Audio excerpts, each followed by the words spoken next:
Welcome to recipes in my way. இன்றைக்கி நம்ம அருமையான சுவையில் மணக்க மணக்க சோள தோசையும் அதுக்கு ரொம்பவே பொருத்தமான கத்திரிக்காய் தக்காளி கடைகளையும் தான் செய்ய போகிறோம். இந்த ரெண்டையும் எப்படி செய்கிறது, இதுக்கு தேவையான பொருட்கள் என்ன பார்க்கலாம் வாங்க. 1 கப் வெள்ளை சோளம் எடுத்திருக்கேன். 1 கப் புழுங்கல் அரிசி, இதுக்கு பதிலாக இட்லி அரிசியும் சேர்த்துக்கலாம். 1/2 கப் உளுந்து பருப்பு, 2 டீஸ்பூன் துவரம்பருப்பு, 2 டீஸ்பூன் கடலைப்பருப்பு, 1 டீஸ்பூன் வெந்தயம், 1 டீஸ்பூன் சீரகம் கண்டிப்பாக சேர்க்கணும். இது எல்லாத்தையும் பாத்திரத்தில் போட்டு நல்லா அலசிட்டு 4 மணி நேரம் ஊற வச்சு எடுத்து வச்சுருக்கேன். ஊறின இந்த சோளம் அரிசியோட 2 பச்சை மிளகாயும் சேர்த்து நைஸாக அரைச்சி எடுத்து 8 மணி நேரம் புளிக்க வச்சு எடுத்து வச்சுருக்கேன்.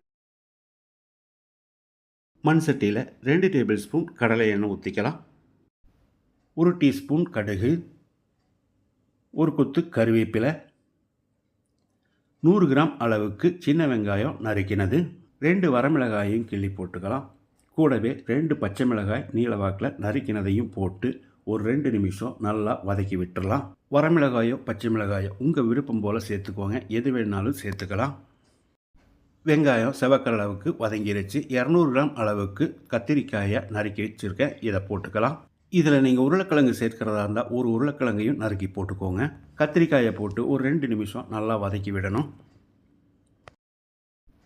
கத்திரிக்காயை 2 நிமிஷம் வதக்கி விட்ட பிறகு 200 கிராம் அளவுக்கு 3 தக்காளியை நறுக்கி வச்சுருக்கேன், போட்டுக்கலாம். இதில் 1 டீஸ்பூன் மஞ்சள் தூள், 2 டீஸ்பூன் உப்பையும் சேர்த்து கலந்து விட்டுடலாம்.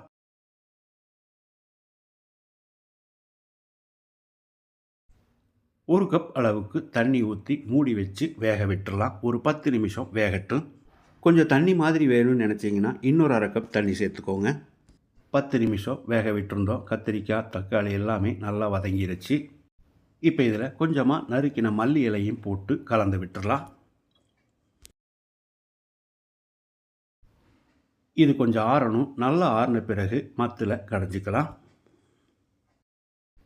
இதை நீங்கள் குக்கரில் 2 விசில் விட்டு எடுக்கிறதா இருந்தாலும் எடுத்துக்கலாம். ஆனால் மண் சட்டியில் கடையிற இந்த டேஸ்ட்டு வராது.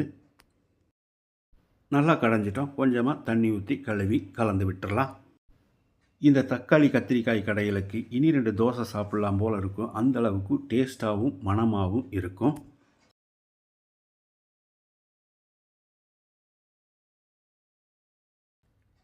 பொங்கி வந்த இந்த மாவை நல்லா கலந்து விட்டுடலாம். இந்த மாவில் இட்லி ஊற்றுறதா இருந்தாலும் ஊற்றிக்கலாம்.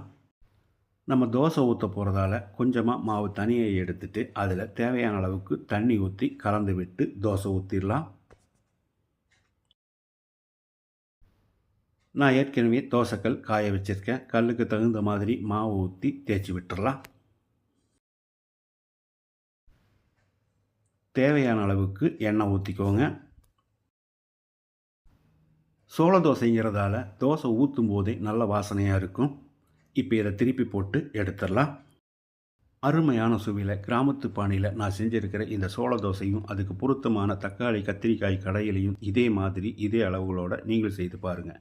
இந்த வீடியோ பிடிச்சிருந்தால் லைக் பண்ணுங்கள், கமெண்ட் பண்ணுங்கள், ஷேர் பண்ணுங்கள். சப்ஸ்கிரைப் பண்ணாதவங்க சப்ஸ்கிரைப் பண்ணுங்கள். மறக்காமல் பெல் பட்டனை கிளிக் பண்ணுங்கள்.